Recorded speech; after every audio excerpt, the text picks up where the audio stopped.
የእግዚአብሔር መልእክት ዛሬም ለእያንዳንዳችን ይሄን ነው። ተስፋ ለቆረጥን እንደ ጌዲዮን ተስፋ ቆርጦ ለነበረ ጌዲዮን የመጣለት የመጀመሪያው ቃል አንተ ኃያል ጽኑ ሰው ሆይ እግዚአብሔር ከአንተ ጋር ነው። አይዞህ ይላል መንፈስ ቅዱስ። አይዞሽ ይላል ጌታ። እነዚህ የምታያቸውን አሁን የሚርመሰመሰውን የምድያምን ሰራዊት አታየውም። ለምን? እግዚአብሔር ከአንተ ጋር ነው። እንዴት እንደሚያደርገው አይታወቅም። እሱ ስናስበው እኮ ከባድ ነው። የምናየው ሌላ፣ የምንሰማው ሌላ።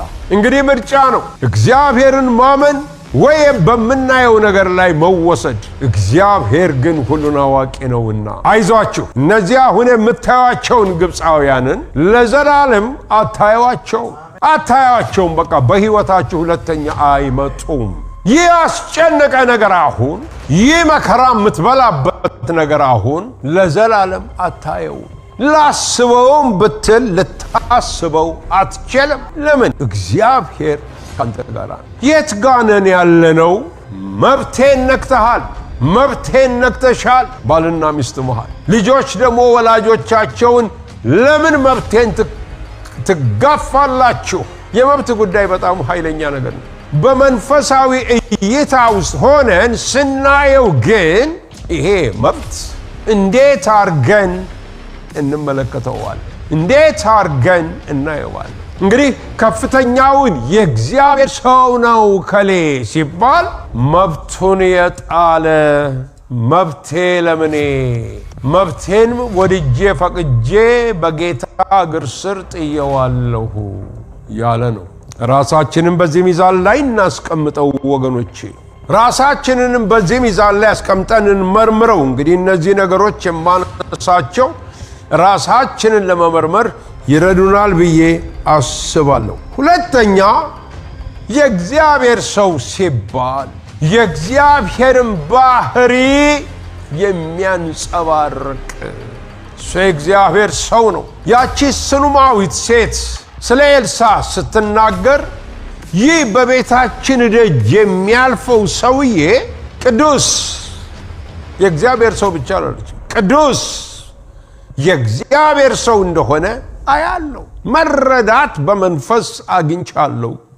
ቅዱስ የእግዚአብሔር ሰው ነው። መቼም ወገኖች የእግዚአብሔርን ባህሪ በምንለብስበት ጊዜ የእግዚአብሔርን ባህሪ ለብሻለሁ ብለን ማስታወቂያ መናገር እኮ አያስፈልገንም። ራሱ ባህሪው ያንጸባርቃል። የፀሐይን ብርሃን በሰዎች ላይ ሁሉ የሚያርፈውን ማስታወቂያ ያስፈልገው። እንደዚሁም የጌታን ባህሪ በምንለብስበት ጊዜ ይሄ ነው። በአንደኛ ጢሞቴዎስ ምዕራፍ 6 ቁጥር 11 ላይ ቅድም ያነበብኩት ሐዋርያው ጳውሎስ የሚለው ይሄንን ነው። አንተ ግን እግዚአብሔር ሰው ሆይ ጽድቅን፣ በጎነትን፣ እነዚህን ሁሉ ነገሮች ከኔ ያየሃቸውን ተከተላቸው። የእግዚአብሔር ሰው የሚያሰኝህ ይህ ነው። ዛሬ እንግዲህ ብዙ ክብደት እየሰጠነው ያለውና ብዙ ስፍራ እየሰጠን የምንናገረው የእግዚአብሔር ስጦታ ወይንም የመንፈስ ቅዱስ ስጦታ በሕይወታችን ውስጥ ሰራ ስለምንለው ነገር ነው። ሰርቷል ስለምንለው ነገር ነው። ነገር ግን በመጽሐፍ ቅዱስ ላይ የእግዚአብሔር ሰዎች የተባሉ ተአምራትም አልሰሩም። አንዳንዶቹ የጸጋ ስጦታ የሚባለውም አልተገለጠባቸውም።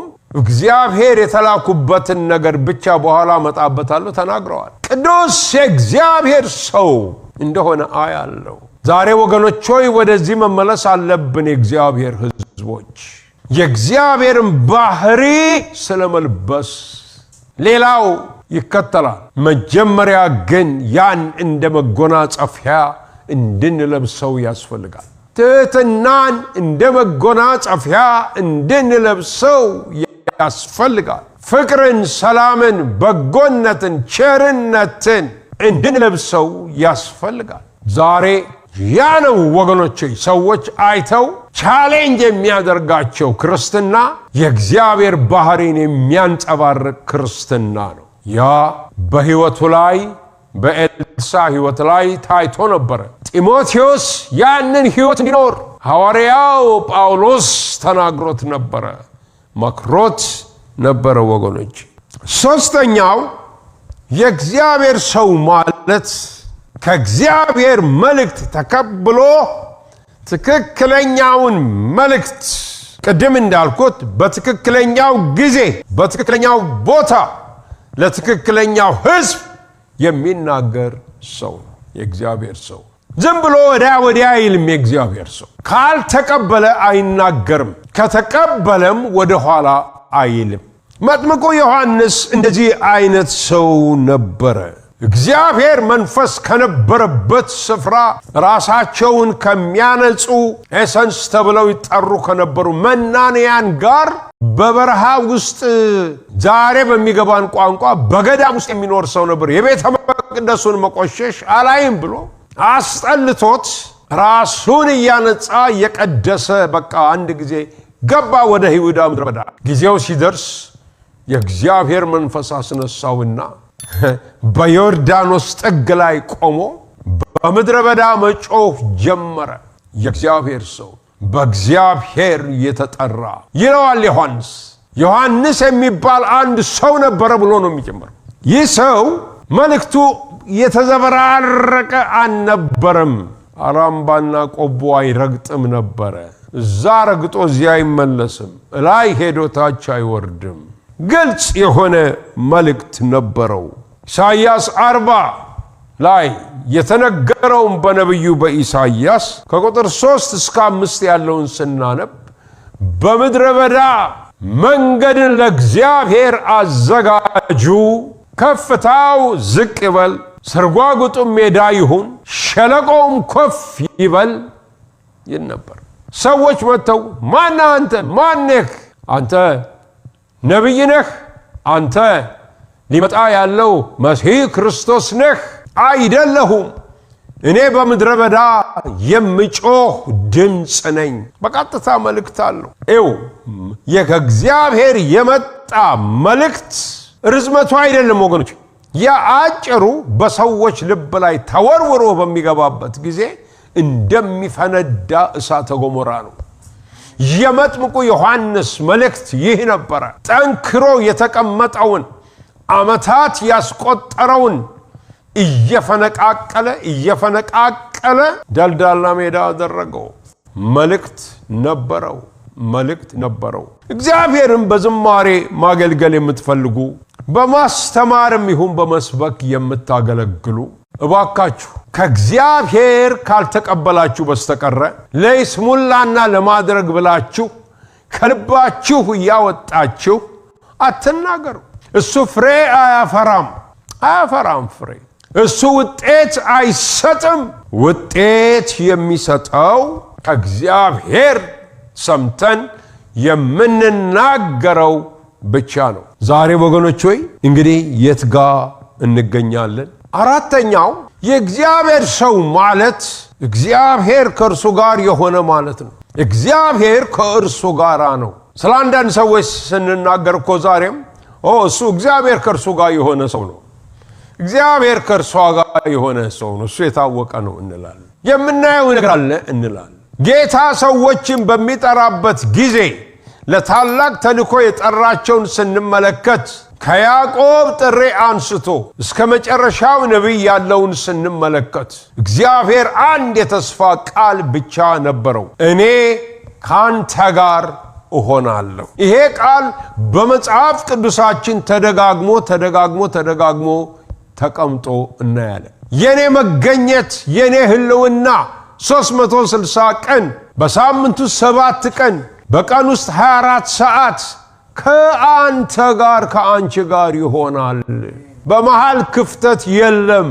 ሰይጣን ሊጠቀም የሚችልበት ክፍተት የለም። ሃሌሉያ አለሁ እኔ እዛ። በቃ የእግዚአብሔር ሰው ይሄ ነው። ለእኔ እግዚአብሔር ሰው የምለው ሳየው ስመለከተው እግዚአብሔር ከእርሱ ጋር የሆነ ሰው ነው።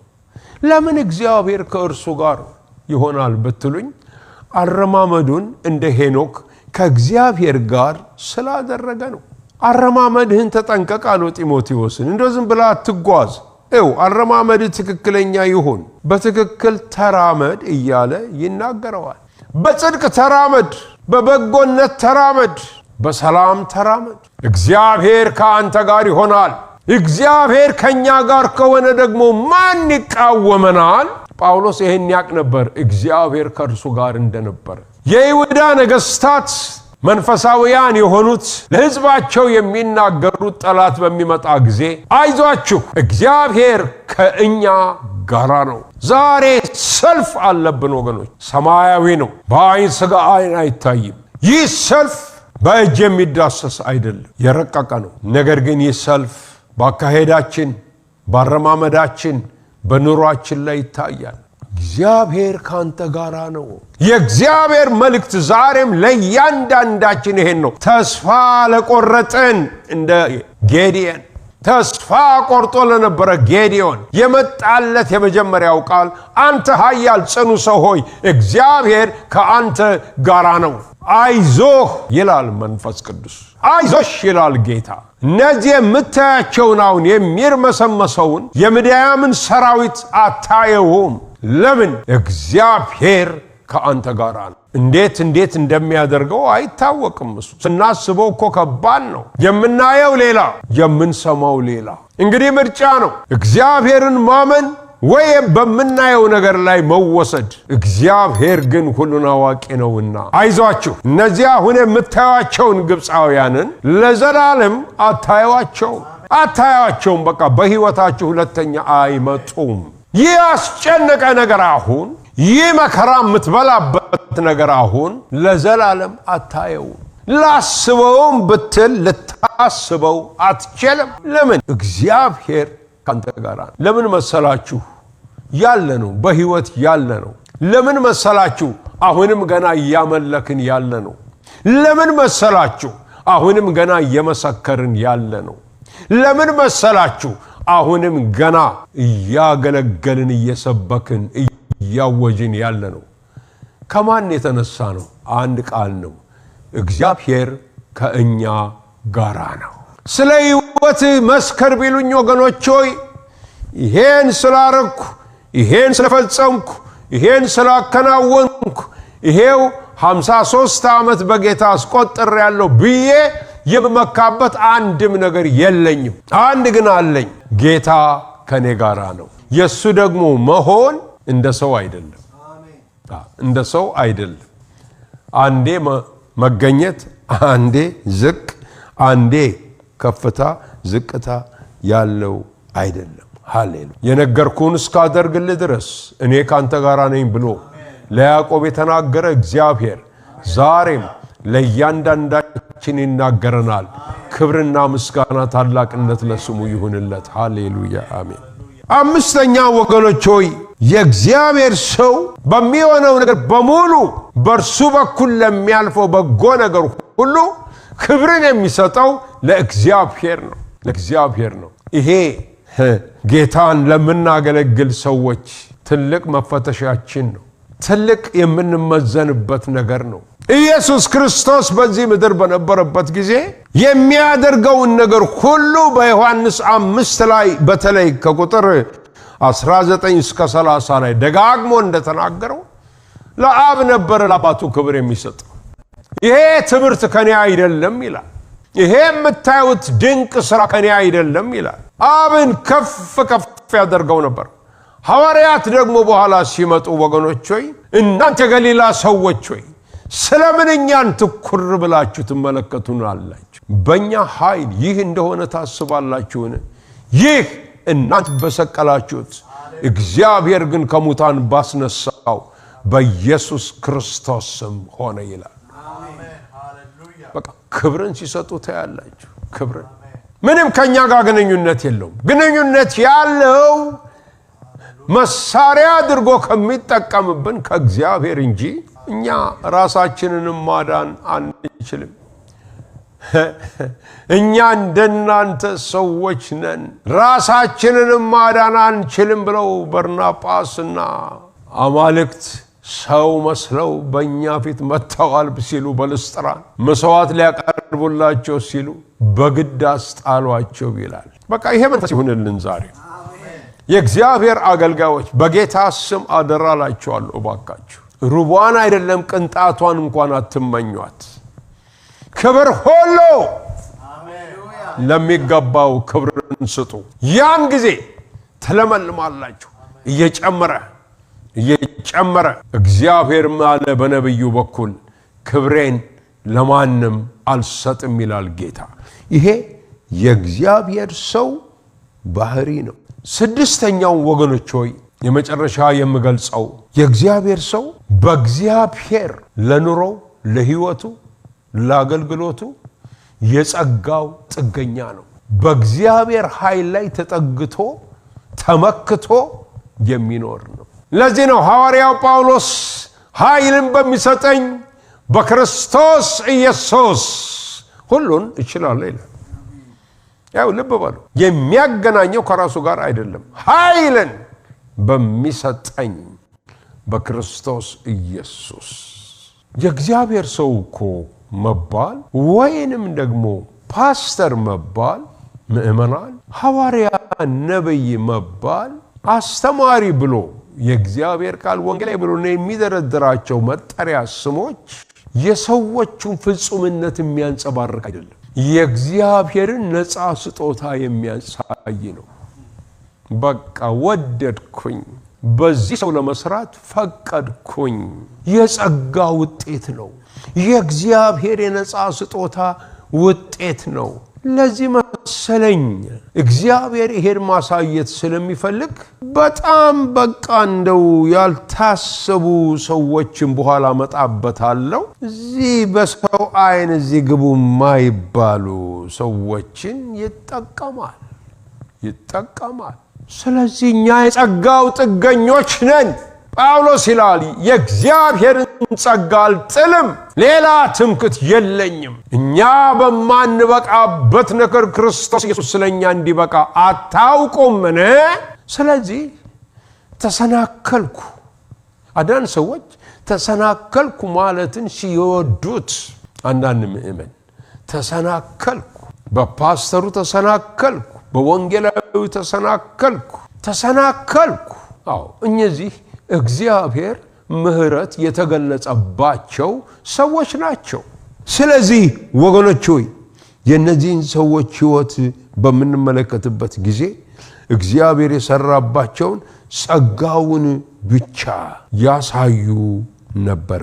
ሃሌሉያ። ሁለተኛውና ሶስተኛው ንዑስ ሐሳቤ እንዴት አድርገን ነው እንግዲህ የእግዚአብሔር ሰውን ልናስተናግደው የሚገባው?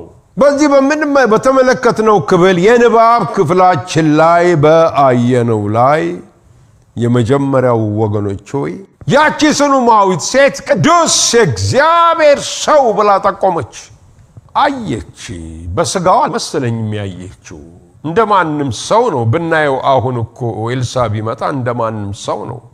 ኤልያስም እንደኛው ሰው ነው። ግን የሚገርም ነገር አየች። በመንፈሷ አያለው አለች። እዚህ ሰው ላይ ለየት ያለ ነገር ላዩ ላይ እንዳለ እግዚአብሔር እጅ አያል።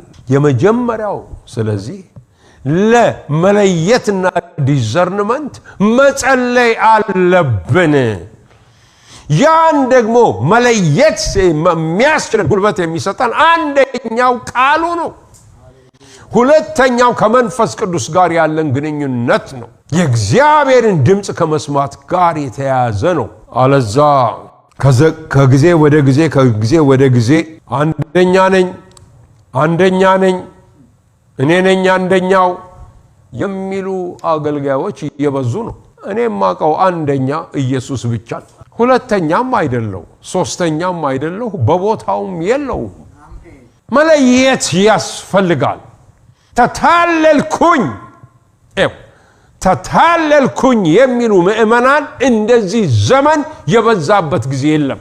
ወደ ቤተ ክርስቲያኔ ይመጣሉ። ኢትዮጵያ ተታለልኩ። ለምን ትታለላለህ? ሰብሰብ በል፣ እረኛ ስር ቆይ። ከአንድ ቤተ እምነት አንድ ቤተ እምነት አትርገጥ። እግዚአብሔር አድራሻህን ያውቀዋል። አንተ ለእግዚአብሔር ሩቅ አይደለህም። በእኔ በኩል ብቻ ነው እግዚአብሔር ልታገኘው የሚሉን ሰዎች እንዴ! ሌሎች እኮ አማላጆች እየተፈጠሩልን። በኔ በኩል ብቻ ነው ልታገኘው የምትችለው። መለየት ለየች ሴት ቅዱስ የእግዚአብሔር ሰው እንደሆነ ያለ መንፈስህን አድምጠው፣ መንፈስሽን አድምጪው የኔት የለም ለየት ያለ ነገር አለ። ከዚህ ሰው ትምህርት ከህይወቱ ከንግግሩ ካካሄዱ እንደዚህ አይነት ሰዎች በቀረብናቸው ቁጥር እየተደነቀን ነው ምን ሄደው አይደለም እንዴ? እየደነገጠን አይደለም። የእግዚአብሔርን ሰው ስናገኘው በቀረብነው ቁጥር እንዲያውም የተሳሳተ አስተሳሰብ ካለ እግዚአብሔር ይቅር በለኝ እኔ ያላወቅኩም ነበር። ከሰው እኮ አንነጋገርም። ቀረብ ስንል እየተደነቅን ቀረብ ዲዘርንመንት። ሁለተኛው ወገኖች ሆይ ከዚህ ጋር እንግዲህ የምናየው ነገር ምንድነው?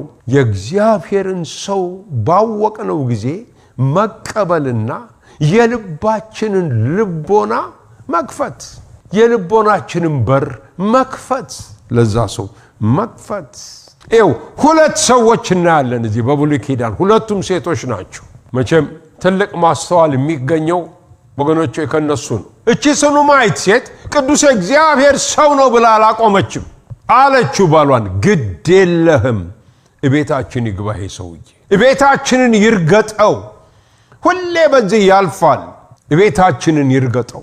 ምን እናርግለት? ትንሽ እዚች ክፍል ውስጥ ጠረጴዛ መቅረዝ፣ በዚህ ደግሞ የሚተኛበትን ቦታ እናዘጋጅለት።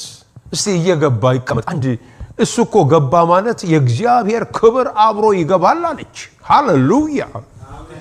የእግዚአብሔር ህልውናና መገኘቱ አብሮ ይገባል አለች።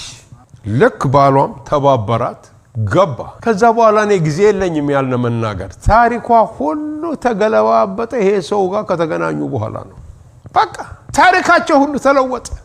የተዘጋ ሁሉ ተከፈተ። ይቀጥላል፣ በቃ ዝም ብሎ ይቀጥላል። በቃ የዚህ ሰውዬ ነገር በቃ ያቺ ነገር በቤት ውስጥ የሆነው ነገር የሱ መግባት እኔ ምን ያህል ጊዜ እንደቆየ አላቅም። ታሪካቸውን ለዋውጦት ቁጭ አደረገው። ዮሴፍ እንደዚህ አይነት ሰው ነበረ። ወደ ጶጢፋር ቤት ከገባ በኋላ እግዚአብሔርን ስለ ዮሴፍ ጣዖት አምላኪውን የጶጢፋርን ቤት ባረከው ይላል። የሱ መገኘት ከእግዚአብሔር ሰው ጋር አብሮ ገባ። ገብቷቸዋል። በቃ ልዩ ነገር መፈጠር ጀመረ። የእግዚአብሔር ሰው ወደ ቤታችሁ ሲገባ፣ ወደ ልቦናችሁ ሲገባ ቁልፍ ነገር ይዞ ነው የሚገባው። የተዘጋውን ለመክፈት ለዘመናት የተዘጋውን ይከፍተዋል። ወገኖቼ ብዙ ሰዎች ወደ ህይወት የመጥተዋል። ሁሉም ባይሆኑ አንዳንዶቹ ግን የመጡት አስገራሚ ስራ በህይወቴ ላይ ሰርተዋል። አስገራሚ የሆነ በረከት በህይወቴ ላይ አምጥተዋል። እና ይቺ ሴት ይሄን አረገች። ሌላዋ የምትገርመው ሴት ወገኖች ሆይ ያቺ ሱነማዊት ማናት? ኤልያስን ያስተናገደችው ሴት ናት። በሰራፕታ በምትባለው ትንሽ መንደር ናት ሰራፕታ። በቀጥታ አንተ ወደ ሰራፕታ ሂድ፣ አንድ ሴት ተዘጋጅታለች አለው። ወይ ጉድ! ወደ ቤተ መንግስት እኮ ሊልከው ይችላል። ኖ ተው፣ ዛለች አንዲት ምስኪን ሴት ምንም የሌላት እዛ ነው ቤት ዝግጅት እዛ ነው። በፈለገው ቦታ መግባት እኮ አይችልም። የእግዚአብሔር ሰው በፈለገውን ቦታ መሆን አይችልም። ትእዛዝ ሁሉ የሚመጣው ከላይ ነው። ታሪኩን ታውቃላችሁ። ሴትዮዋ አስገባችሁ። እሱም ደግሞ ፈተና ቀረበላት። በይች ትንሿን ዱቄቷን እምትያልሽ የምትያትን ለእኔ ትሁነኝ። እሷ እንትን ነው እኮ ቴስት ነው የሚያረጋት። እሱ ምን መላእክትም መጥተው እኮ መገበውታል። ምንም ለሱ ምንም አይደለም። ሴትዮዋ ጎበዝ ናት። ወዲያው ያችን አደረገች። በቃ እኛ እንሙት ግድ የለም አንተ ብቻ የእግዚአብሔር ሰው ብላ አለችው። አረገችና ቀባባችና ሰጠችው። ወገኖቼ በግልጽ ነግራቸዋለሁ። እኔ 50 ዓመት ያሳለፍኩት በአገልግሎት ነው። የእግዚአብሔርን ሰው እንድትባርኩ እግዚአብሔር ሲነግራችሁ እባካችሁ ልለምናችሁ፣ የትኛውም ሀገር ላይ ተገኙ፣ በኢትዮጵያ ሁኑ፣ በአውሮፓ ሁኑ፣ በካናዳ ሁኑ፣ ባርከው የሚላችሁ የእግዚአብሔር ሰው ካለ ፍጠኑ ነው የምላችሁ። ፍጠኑ። ታሪክ ነው የሚሆነው ጓዳችሁ ውስጥ፣ ታሪክ ነው የሚሰራው ከረጢታችሁ ላይ የሚመጣው በረከት ይህ ነው የሚባል አይደለም። ከዚህ በፊት እዚህ መድረክ ላይ ተናግሬዋለሁ። የዛሬ ስንት ዓመት እንደሆነ አላውቅም፣ 7 ዓመት በፊት ጸለይኩ። ገንዘብ አስፈለገኝ። ለብዙ ዘመን የኖርኩት የፌዝ ሚሽነሪ ሆኜ ነው። እኔ ስጸልይ ምንም የሚሰማም ድምፅ የለ። ሜል ቦክስ ውስጥ ምናልባት ረስቼ ይሆናል ቼክ ማድረግ ስል ምንም ነገር የለ። በኋላ ተንበረከኩና ጸለይኩ። ማረሳውም ያንን ጊዜ እግዚአብሔር ሆይ በዚህ ከተማ ሰው የለህም አልኩት። ያለኝን ልንገራችሁ። ለአንዳንዶች ነግሬያቸው ነበረ፣ ሊታዘዙኝ ግን አልፈቀዱም ልጄ አለኝ። ካላሰብኩት ቦታ፣ ከማይገመት ቦታ እግዚአብሔር ለኔ የሚያስፈልገውን አደረገልኝ። ያቺ ሴት በቃ ያንን ስፒሪቹዋል ጃይንት እናንተ ቤት ቢሆን ኤልያስ የገባው ምን ይሰማቸዋል? እነዚህ ሰዎች እኮ ያልፋሉ። እሱ ተነጥቆ ሄደ፣ ታሪክ ሆኖ ቀረ። አታገኟቸውም፣ ያልፋሉ፣ በቃ ይሄዳሉ። የሰጣቸውን አገልግሎት ዘመን ሲጨርሱ ወደ ጌታቸው ይሄዳሉ። ቢቆጩ ምን ዋጋ አለው? ታዲያ ወገኖች ሆይ ይህች ሴት ልቧም ቤቷም ተከፈተ። እንደዚህ ነው እግዚአብሔርን ሰው ማስተናገድ ያለብን።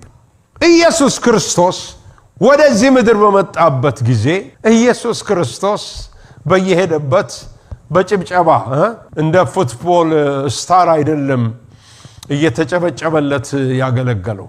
ሪጀክት እየተደረገ ነው። ከከተማችን ውጣ ይሉታል። አጋንንት አስወጣ፣ ውጣልን ከዚህ ከተማ ብለናል። የሕማም ሰው ነበረ፣ በሰው ሁሉ የተጠላ ነበረ ይላል። ዓለም ሊቀበለው አልቻለም። ለተቀበሉት ግን በስሙ ለሚያምኑት ለነርሱ የእግዚአብሔር ልጆች ሆኑ ዘንድ ስልጣንን ሰጣቸው። እኛ የወሰድነው የተናቀውን ኢየሱስን ነው፣ የተሰቀለውን ኢየሱስን ነው፣ ደሙን ያፈሰሰውን ስጋውን የቆረሰልንን ኢየሱስን ነው። ነገር ግን ቅሬታዎች አይጠፉምና በቢታንያ በምትባል ስፍራ ከኢየሩሳሌም ትንሽ ኪሎ ሜትርና ማይልስ ነው የምትርቀው። አሁን ትክክለኛው ጠፍቶኛል፣ ግን ቅርብ ናት። በዛ ሲያልፍ ማርያም፣ ማርታ፣ አላዛር የሚባሉ እህትማማቾችና ወንድማቸው አላዛር ያስገቡታል። ግባ ኢንተርቴን ያደርጉታል። የሚጠጣውን የሚበላውን ያደርጉለታል። እግሩንም ያጥቡ ይሆናል። እዛው ያድር ይሆናል። ቃሉን ያስተምራቸዋል። ወደሚቀጥለው ከተማ ይሄዳል። አንድ ነገር በቅርብ ጊዜ በኔ ልብ ውስጥ መጣ። አንድ ቃል ፓስተር አብርሃም እንዴት እንግዲህ እስቲ አናግረዋለሁ፣ እንዴት እንደለሱ የተገለጠለት ነገር ካለ ከዚህ ቃል ልብ ትሉ እንደሆነ አላዛር ከሞተ በኋላ ኢየሱስ ሲመጣ ለማርታ ምን አላት? ብታምኚስ የእግዚአብሔርን ክብር እንድታይ አልነገርኩሽምን አላት። በ11ኛው ምዕራፍ ላይ ያ ቃል የለም። ቃል የገባላት ቦታ አንድ ነገር ደመደምኩኝ።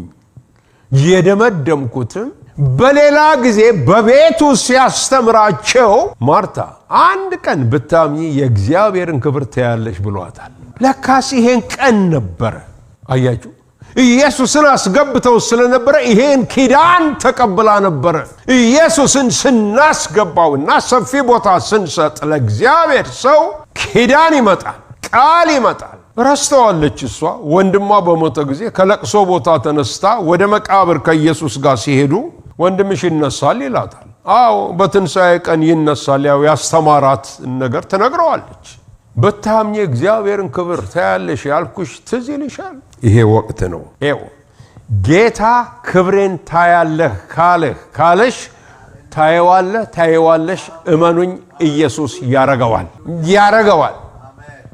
አሁን ለዛ ቤተሰብ ምንድነው እንግዲህ ከዚህ በኋላ ምን በቃ ታላቅ የእግዚአብሔርን ክብር ያየ ቤተሰብ ሰው ነው ያ ቤተሰብ። ለብዙ ሕዝብ መዳን ሆኑ። ለምን? ኢየሱስን አስገብተውታል። የእግዚአብሔርን ሰው ግባ ብለው አስገብተውታል። ወገኖች ሆይ እየጨረስኩላችሁ ነው ያለሁት። እንግዲህ ሁላችን የምንጠብቀው ነገር አለ። እግዚአብሔር አንድ ቀን ምድራችንን ይጎበኛል ብለን የሰማነው የተስፋ ቃል አለ። ደግሞ ይሆናል። በብዙ ከታመኑ የእግዚአብሔር ሰዎችና ነቢያት ተነግሯል። እነዚህ ሰዎች በሰው በኩል ነው መቼም እግዚአብሔር የሚሰራው። ትልቅ ሰርፕራይዝ ይኖራል። በእነማን ይሰራል ለሚለው ትልቅ ሰርፕራይዝ ይኖራል። እኔ እንደተረዳሁት በመንፈሴ እግዚአብሔር ሲናገረኝ 3 አይነት ሰዎችን ነው ያሳይ እንደሚሰራባቸው። አንደኛ ታዳጊ ወጣቶችን እንደሚያስነሳ ነው። ይኸው ወላጆች ደስ ይበላችሁ፣ ሁሉን ቀንበር ተሰብሮ ልጆቻችሁ የእግዚአብሔር መሳሪያ ይሆናሉ። ደስ እንዲላችሁ ብዬ አይደለም። ወጣቶችን እግዚአብሔር ያስነሳል። ሁለተኛ ወገኖች ሆይ እግዚአብሔር አምላክ ሰው ብዙ ሊረዳቸው የማይችል በቃ ዝቅ ያለ ቦታ ያላቸው ወይ ቤተ ክርስቲያን ስንሄድ በር ላይ ቆመው ሰላም የሚሉን ወይ ደግሞ ኩስስ ያሉ ሰዎች እግዚአብሔር ከነዛ ሰዎች ጋር ጉዳይ አለው። ሐዋርያት ሥራ ምዕራፍ 4 ቁጥር 13 ምን ይላል? በጣም ያስደነቃቸው የሐዋርያቱ ነገር ምን ነበረ? ያልተማሩ ሰዎች መሆናቸውን አይተው በትምህርታቸው ተገረሙ ይላል። ሰዎቹ ሊትሬት ናቸው፣ ትምህርት የላቸው። ነገር ግን እግዚአብሔር መንፈስ አስተምሯቸዋል።